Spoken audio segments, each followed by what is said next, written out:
She married a respected cop, wore her dream dress, and smiled for the camera. Less than 12 hours later, she was dead and buried under his living room floor.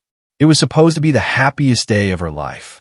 On a warm October morning in Asheville, North Carolina, 27-year-old Deborah Porter stood in front of the church mirror in a lace-trimmed white gown, her hands trembling not from nerves but joy. Her family had gathered from 3 different states.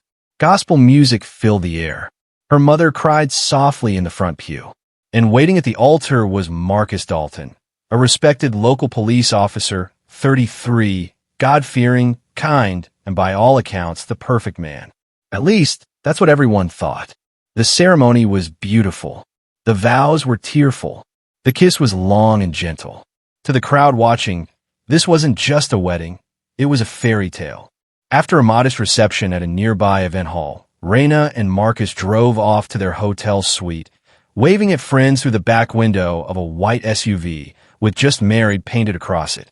That was the last time anyone saw Deborah alive. 2 days later, Marcus reported her missing. He told police that sometime during the night, Deborah had left their hotel room without explanation.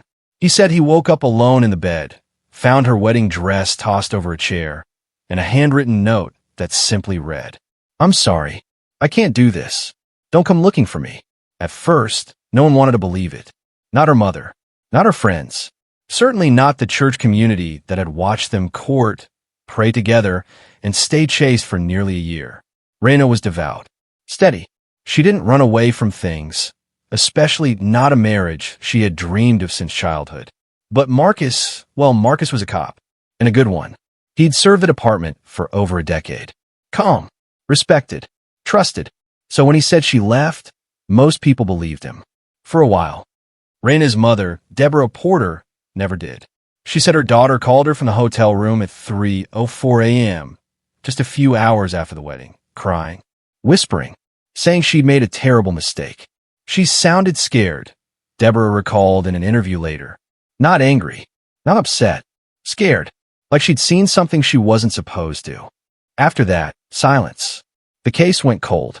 No security footage showed Deborah leaving the hotel. No transactions. No luggage found elsewhere. And the note? Handwriting experts couldn't confirm whether it was hers or Marcus's. But there was no body, no blood, no struggle, just nothing. And Marcus?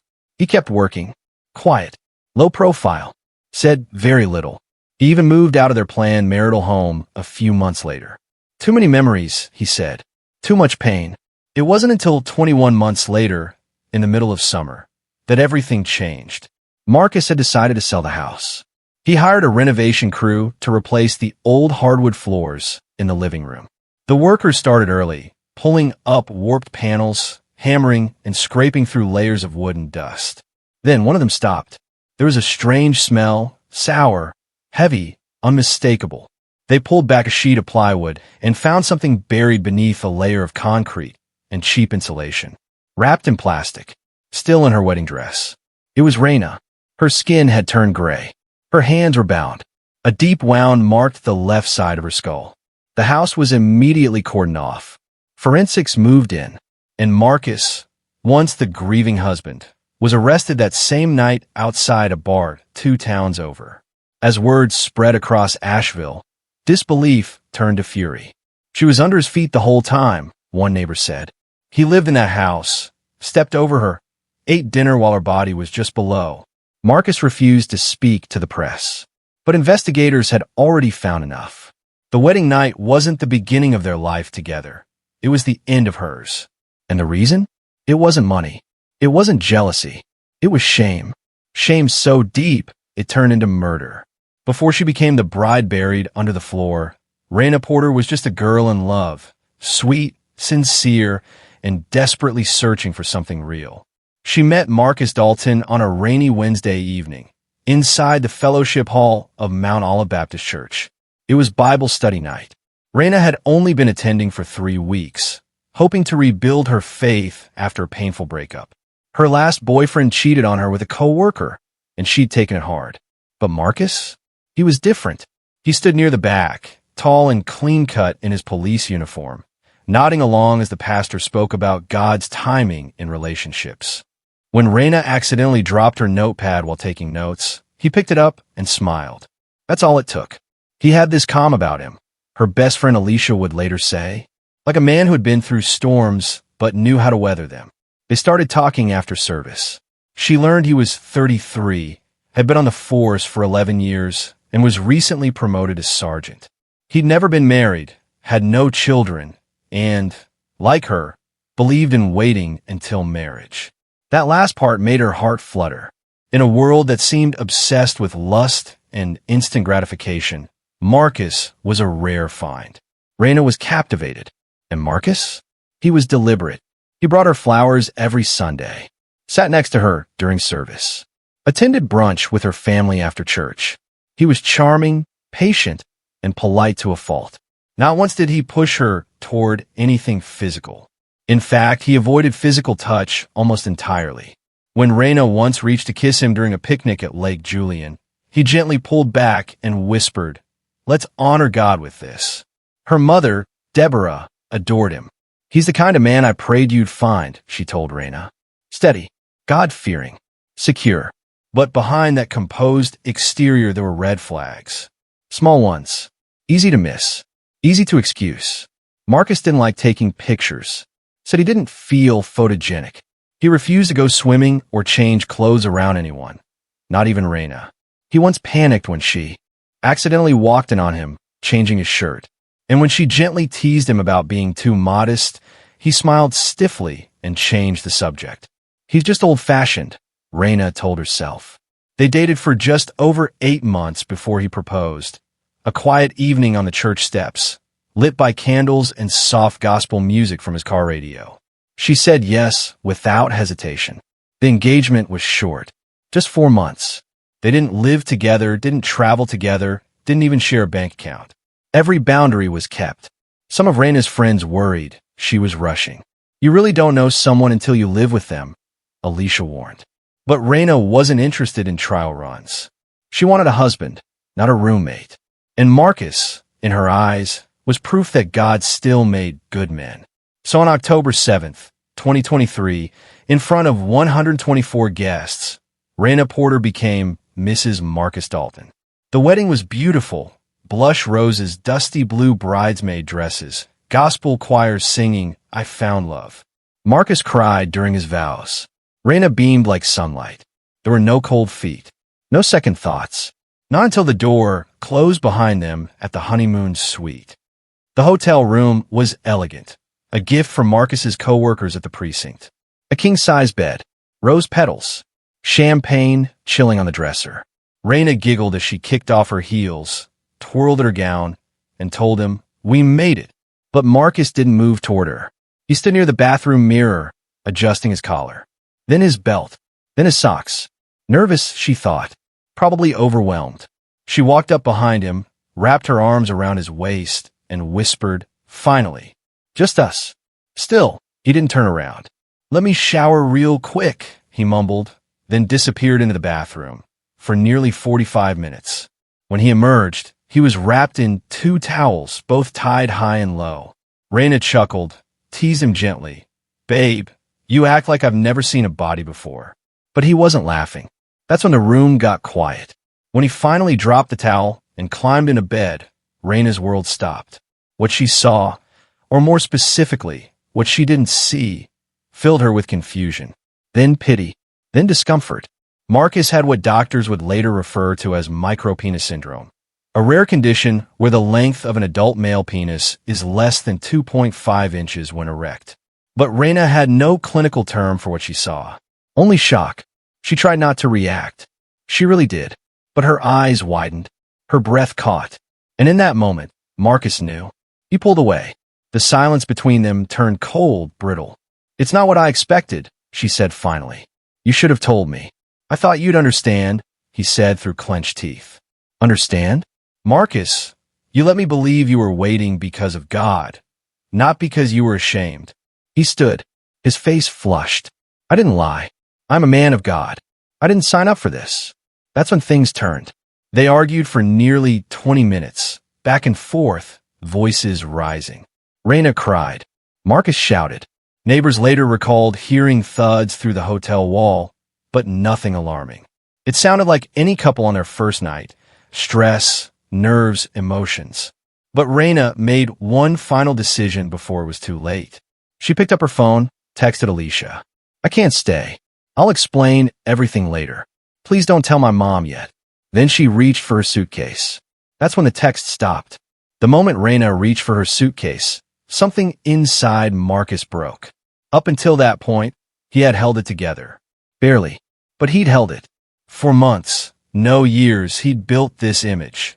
The upstanding Christian man, the honorable police officer, the quiet, controlled figure everyone admired. But deep down, beneath the uniform and the sermons and the good manners, was a man terrified of being exposed. And now, on the night that was supposed to seal the fantasy, his new wife stood across the room looking at him like he was something broken, like he was less than a man. Where are you going? He asked, voice low. I told you. I'm going home, she replied, not looking at him. I'll stay with Alicia. I need to think. About what? He snapped. You said vows. You promised God. I didn't promise to be lied to, she shot back. You should have told me. Months ago. Before the ring. Before this. I tried. Marcus yelled. But every time I got close, you made me feel like maybe it didn't matter. That you loved me for me. I did love you, she said, her voice cracking. But love doesn't erase the truth, Marcus. This isn't just about sex, it's about trust. And you let me believe something that wasn't real. Marcus took a step toward her. So you just gonna run? Just like that? Walk out on your husband on your wedding night. It's better than pretending for the rest of my life. Those words hit him like a bullet. Pretending. The one thing he'd sworn he'd never do again. He'd grown up being called names. Tiny, half-man, God's mistake. In high school, he avoided locker rooms. In college, he stopped dating altogether. Even as a cop, he kept his relationships strictly surface level. But when he met Raina, sweet, beautiful, godly Raina, he thought maybe, just maybe, he could rewrite the story. He was wrong. She zipped her suitcase with trembling hands and turned toward the door. That's when he grabbed her. It wasn't violent at first, more like a desperate grip, clinging, not attacking. But when she yanked her arm away, he snapped. He shoved her. Not hard, but enough to make her stumble.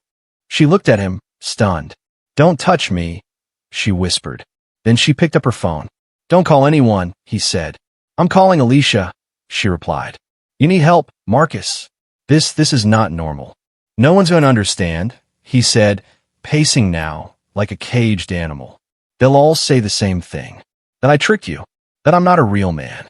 I'll lose my job, my church, everything. Then you should have thought about that before marrying me.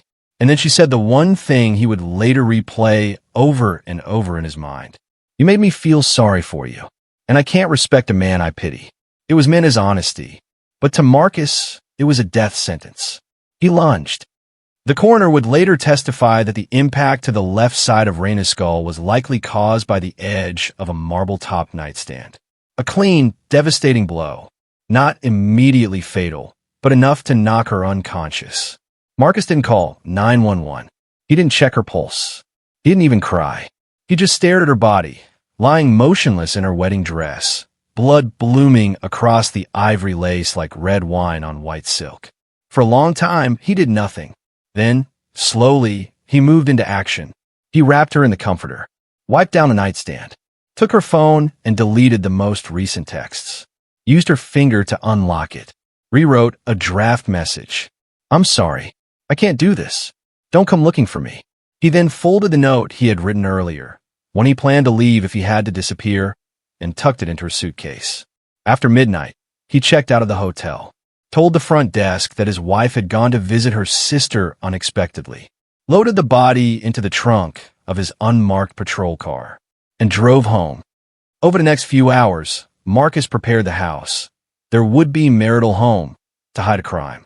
He pulled up the floorboards in the living room, mixed concrete in a wheelbarrow, wrapped Raina's body in plastic, placed it in a shallow cavity, and poured the cement himself. Covered it with insulation, nailed the boards back in place, and wiped down everything with bleach. By 8 a.m., he was back at work, smiling. The next day, Marcus walked into the police station and filed a missing persons report. His voice was steady, his story consistent. Raina had left during the night, left behind a vague note, and hadn't been heard from since. Because he was one of them, a fellow officer, no one questioned him too hard. No warrant was issued. No hotel security footage was reviewed beyond the main entrance. No canine searches. It wasn't until weeks later, when Raina's mother went on the local news, that the case even made headlines. But by then, Marcus had already cemented his version of events and buried the truth. Back at Mount Olive Church, the whispers began. Some believed she'd run. Others suspected foul play, but dared not accuse a decorated officer of murder. Even the pastor avoided the topic, saying only, "We must pray for Raina, wherever she may be." But her best friend Alicia never stopped digging. She contacted the hotel, requested hallway footage, checked Raina's credit card activity, nothing after that night. Filed a complaint to Internal Affairs when she noticed her text with Raina had mysteriously vanished. But there was no body, and Marcus remained silent until the floor broke. In the first 48 hours after Raina's disappearance, there was confusion, but not panic. Marcus Dalton told everyone the same story. His wife had left in the middle of the night. No argument, no warning, just a note. "I'm sorry. I can't do this. Don't come looking for me."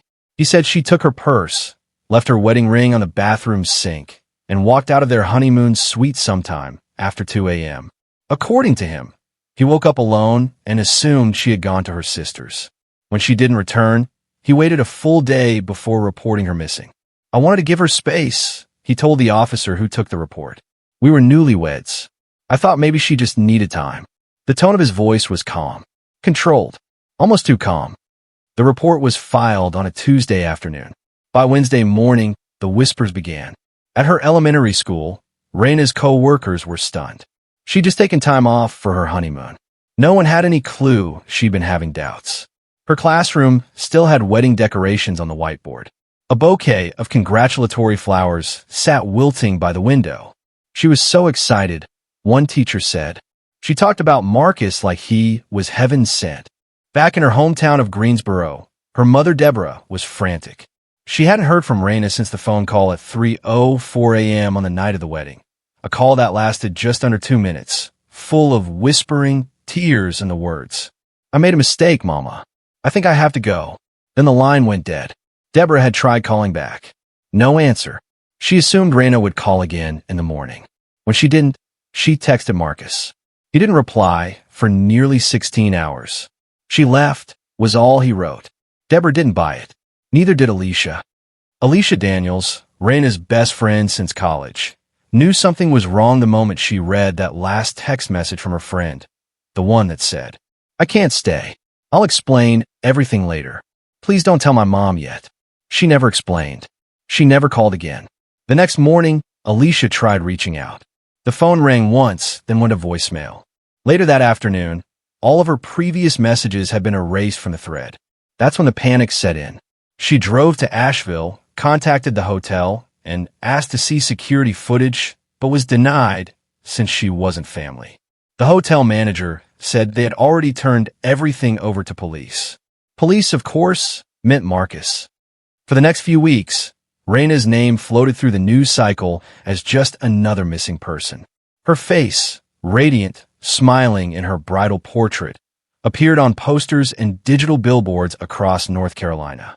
But despite public interest, there was no progress. There were no security camera clips of her leaving the hotel. No Uber pickups.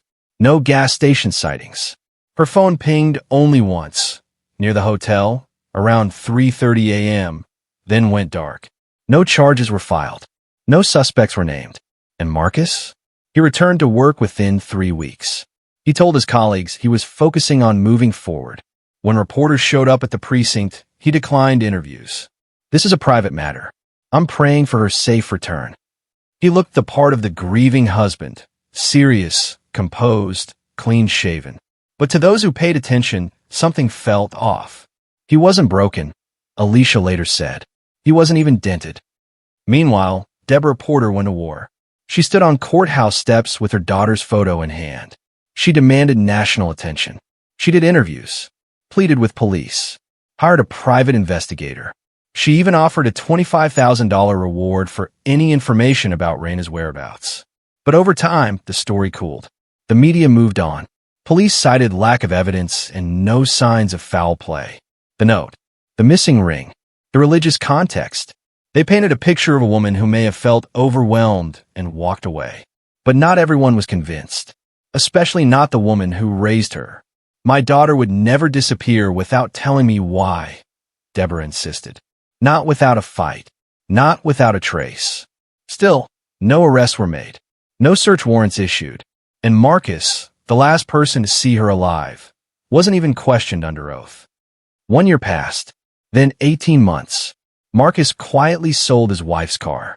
He deleted her wedding photos from social media. He listed the house they were supposed to move into together, said it was too painful to stay. And still, no one dug deeper. It wasn't until July 2025, nearly 2 years after the wedding, that the truth finally began to rise from under the floorboards. He hired a local renovation company, 3 men, mid-30s blue-collar guys, to rip out the warped wooden floors in the living room. He said he was preparing to sell the house and wanted it ready for open house tours. The workers began at 7:30 a.m.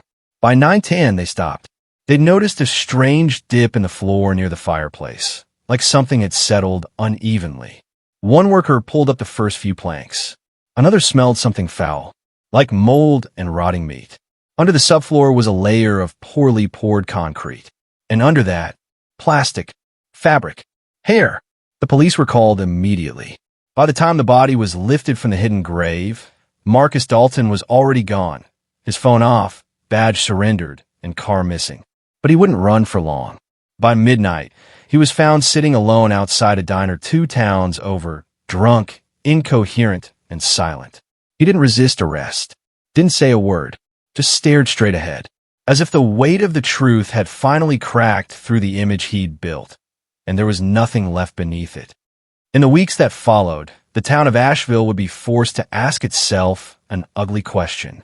How did a police officer get away with murder for nearly 2 years, while the woman he vowed to love lay rotting beneath his living room floor? From the outside, the case looked simple. No signs of struggle, no blood, no forced entry. A single note, vague but plausible, and a husband who seemed calm, cooperative, even heartbroken. The kind of man who made casseroles for grieving families and led prayer circles at church. Marcus Dalton played his part well, and because he wore a badge, no one questioned his script. When Raina was first reported missing, her name landed on a long list of black women who had vanished in the Carolinas, and just as quickly faded into the background noise. There were no helicopters, no massive ground searches, no forensic teams crawling through her hotel room. Instead, the lead investigator, a longtime friend of Marcus from the department, quietly wrote in his report, "No immediate signs of foul play. Subject may have left voluntarily due to marital conflict." That sentence became the coffin lid on the case. Behind closed doors, Raina's family was screaming for help. Deborah Porter drove 3 hours to Asheville every week, handing out flyers, knocking on doors, begging the police for updates. But all she got were polite nods and empty promises. She'd ask, "Did you question Marcus?" The detective would answer, "He's fully cooperative."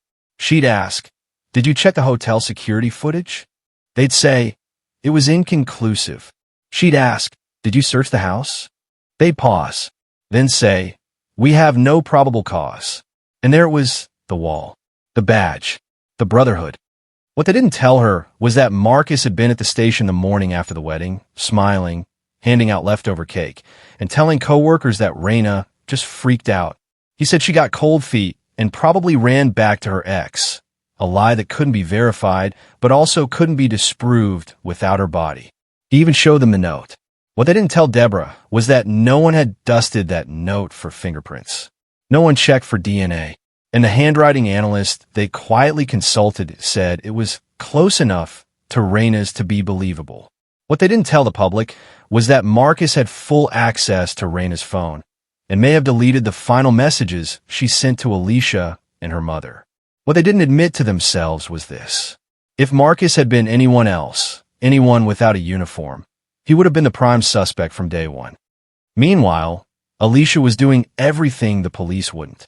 She searched phone records, contacted advocacy groups for missing women of color, even reached out to a former FBI profiler who reviewed the case pro bono. His conclusion? There's no way she left voluntarily. The timeline, the tone of the note, the behavior of the husband, it screams staged disappearance. But unless there's a body or a confession, no one's going to touch this. And that's exactly what Marcus was counting on.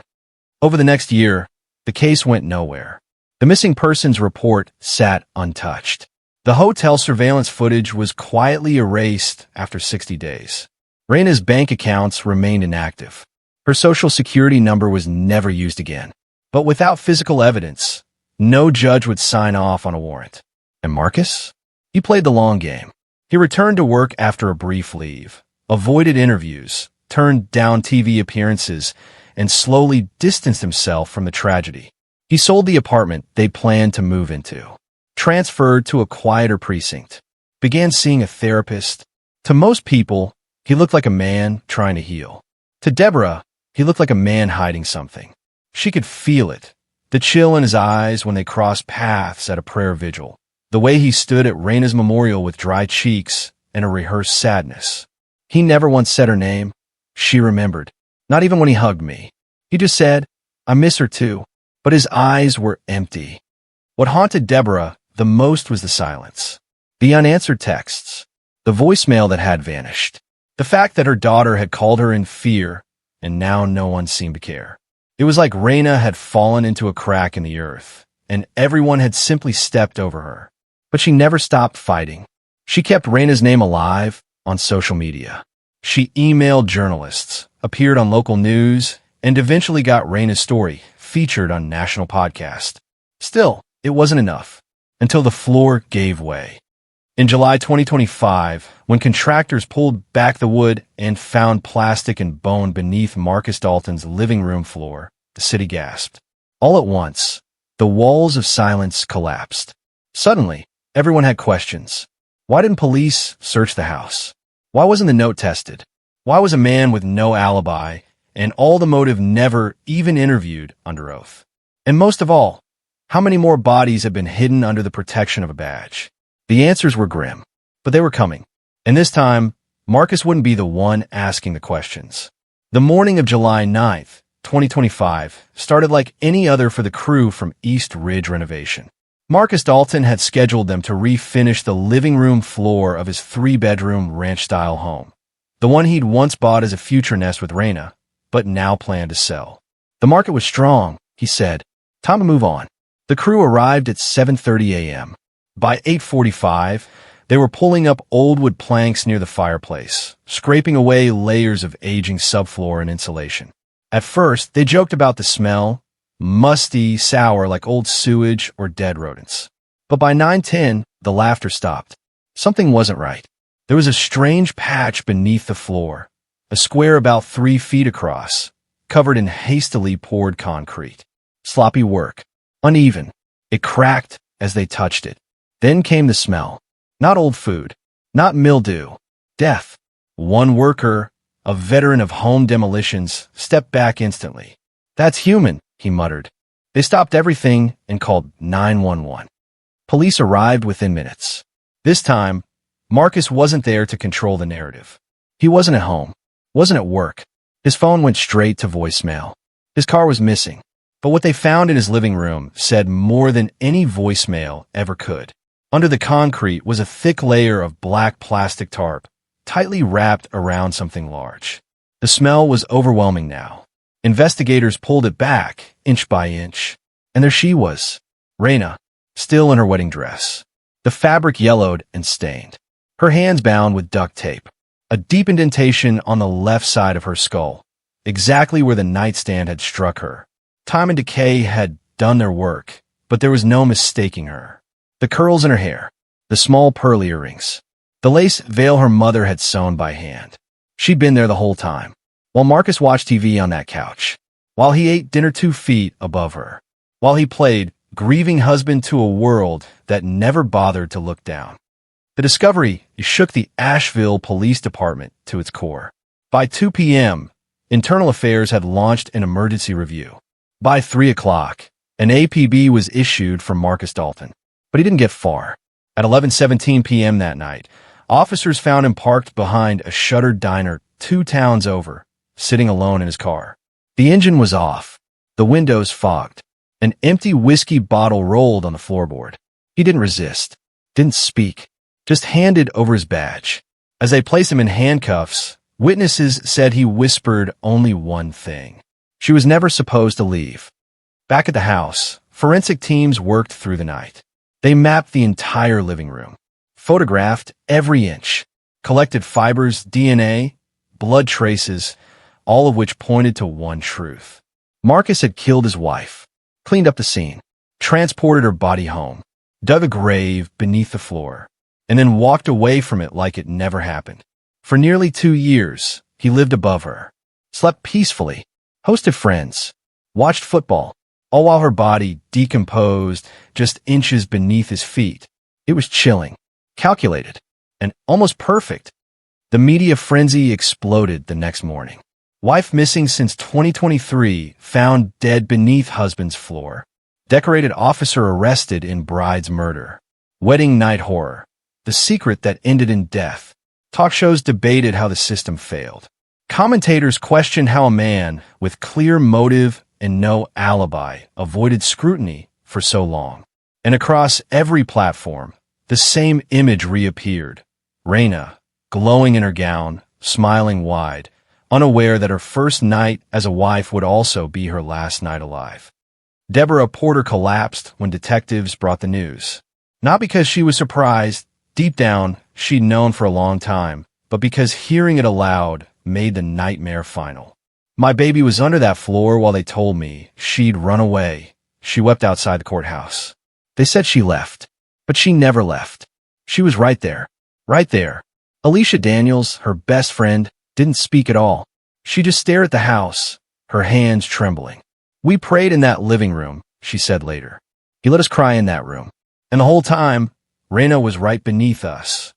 Marcus was charged with first-degree murder, obstruction of justice, and tampering with evidence. At his arraignment, he pleaded not guilty.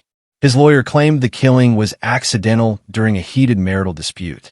They floated a theory of temporary insanity, emotional trauma, and intense psychological shame due to a physical deformity. But the jury and the public were unmoved. What they saw wasn't shame. It was control, deception, and cold-blooded silence. The trial would take months. But one thing was already clear.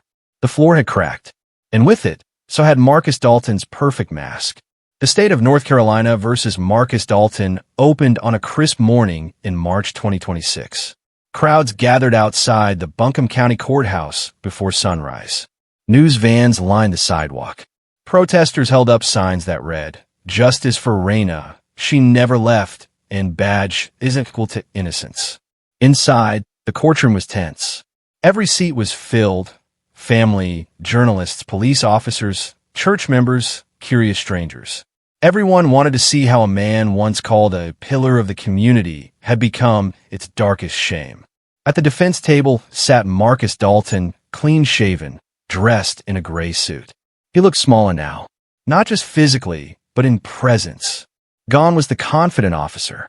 In his place was a hollow-eyed man who barely blinked. When the bailiff called court into session, you could hear a pin drop. The prosecution began with a photo of Raina, radiant in her wedding gown. This woman trusted him with her life, the district attorney, Carla Jensen, said, and he buried her under his floor like she was garbage. She laid out the timeline clearly. The wedding. The missing persons report filed days later. The suspicious lack of investigation. The discovery of Raina's body 21 months later. The injuries consistent with blunt force trauma. The evidence of concealment and intent. Then came the text messages, the ones Raina sent to Alicia in the early hours of her wedding night. "I can't stay. He lied to me. I'm leaving." The final call to her mother, time-stamped at 3:04 a.m., was also presented, Just a few seconds of whispered panic, followed by silence. A forensic linguist testified that the handwritten note allegedly left by Raina was likely forged, written by someone attempting to imitate her voice, but lacking her phrasing, cadence, and handwriting style.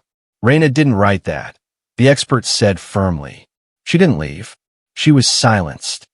But the most damning testimony came from the forensic pathologist. Dr. Olivia Bennett described the injuries in detail. A sharp indentation on the skull, likely caused by a heavy object with a flat corner, such as the marble-topped nightstand from the honeymoon suite. No defensive wounds, suggesting Raina may have been attacked suddenly. Duct tape residue on her wrists and mouth, indicating an effort to restrain and silence her post-impact. And then the detail that caused a gasp in the courtroom. She was likely still alive for several minutes after the blow, Dr. Bennett said. She may have regained partial consciousness before she died. Deborah Porter wept silently in the front row. The defense tried to paint a different picture. They didn't deny Raina's death. Instead, they argued it was a tragedy born of shame and emotional collapse. That Marcus had lived with a deeply painful condition, micropenis syndrome, which led to profound psychological trauma. That the wedding night confrontation triggered a mental break. They brought in a psychiatrist who diagnosed Marcus with body dysmorphic disorder compounded by religious trauma and performance anxiety. He was a man living in fear every day, the doctor said. When confronted with rejection by the one person he thought accepted him unconditionally, he lost control. But the prosecution dismantled that narrative with one word: preparation. Marcus didn't panic and call 911. He didn't run to the police station crying for help. He wrapped her in plastic. He dug in the floor. He mixed cement by hand. He deleted texts and forged a note. He went back to work like nothing happened. That's not a mental break, D.A. Jensen said in closing. That's murder. That's cover-up. That's evil, calculated and cold. When Marcus finally took the stand, against his attorney's advice, the courtroom held its breath. He looked directly at the jury and spoke softly. I didn't mean to kill her, he said. I was ashamed. Of my body. Of everything. She looked at me like I was nothing. Like I wasn't a man. He paused, voice cracking. I just wanted her to stay. I didn't want to be alone. For a moment, there was silence. But not sympathy. The jury watched him. Not with pity, but clarity. They weren't just listening to a broken man. They were watching a liar unravel. After 3 weeks of testimony, 24 witnesses, and over 200 exhibits, the jury deliberated for just 6 hours. They returned with a unanimous verdict: guilty of first-degree murder. As the judge read the decision, Marcus didn't flinch. But Deborah Porter exhaled, the first real breath she'd taken in almost 2 years. Alicia grabbed her hand. Justice had finally spoken.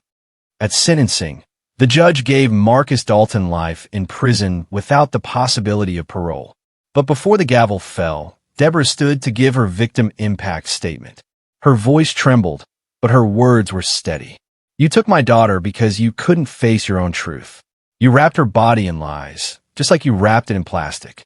But the truth doesn't stay buried forever. Not under concrete, not under shame. And now the world sees you for what you are. Not a man of God, not a man at all. Just a coward. Marcus never looked at her. The courtroom emptied slowly that day. The crowd spilled back into the streets. Reporters filed their final updates. Protest signs were packed away. The podcast hosts wrapped their final episodes.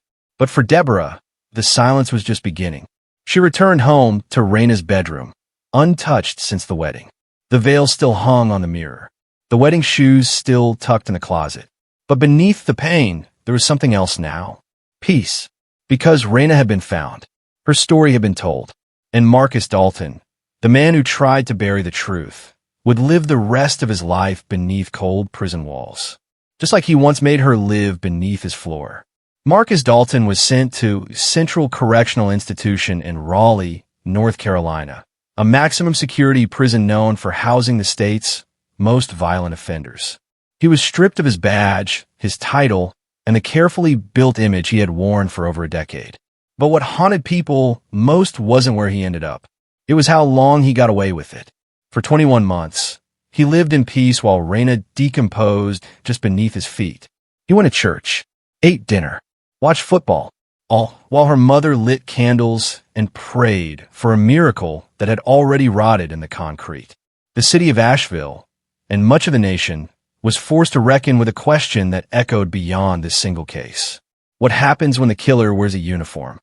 After the trial, the Asheville Police Department released a formal apology to Raina's family. They admitted their failures, the lack of investigation, the absence of proper follow-up, and most of all, their blind trust in one of their own. 2 officers were quietly placed on administrative leave. The lead detective retired early. Internal Affairs launched a training overhaul on handling missing persons cases, especially those involving domestic violence or internal personnel. But to Deborah Porter, no apology could resurrect her daughter. Still, she chose to respond not with vengeance, but with purpose. 6 months after the verdict, she launched the Raina Foundation, a nonprofit dedicated to helping families of missing Black women navigate the justice system, access legal resources, and demand accountability when law enforcement fails. If someone had looked a little harder, she said at the foundation's launch, my daughter wouldn't have spent 2 winters underground. Alicia Daniels, Raina's best friend, left teaching and became a full-time advocate, traveling the country to speak about warning signs of abuse hidden under religious control and respectability masks. She wrote a book titled, She Didn't Leave, The Raina Porter Story, which became a bestseller. In it, she wrote, Raina's story isn't about a man with a small body. It's about a man with a fragile ego and a dangerous pride, and a woman who deserved the truth, not a grave. The book was later adapted into a Netflix limited series, introducing Raina's case to millions across the world. In Asheville, the house where Raina was buried was demolished. Neighbors couldn't walk past it anymore. The new lot became a memorial garden, filled with lilacs, Raina's favorite flower. At the center of the garden is a small bench with her name carved into the back, and beneath it the words, "You thought she left. She never left. We found her, and we'll find them all." But perhaps the most powerful moment came a year after the verdict, when Deborah returned to Mount Olive Baptist Church, the same church where Raina had met Marcus. She stood at the pulpit, holding a photo of her daughter, and said to the congregation, "Don't confuse silence with peace. Don't mistake manners for integrity. And don't let the pulpit or a badge blind you to evil. Because sometimes the devil prays right beside you." The room was silent. Some cried. Some looked away. And some, for the first time, began to listen. Raina Porter would have turned 30 that year. She never got to celebrate her first anniversary. Never got to become a mother like she dreamed. Never got to finish decorating the house she was buried beneath. But what she left behind was louder than her absence. She left behind a movement. She left behind questions that demanded answers. She left behind the courage to confront shame, secrets, and the kind of masculinity that kills when it's exposed. Her death was quiet. Her legacy is not.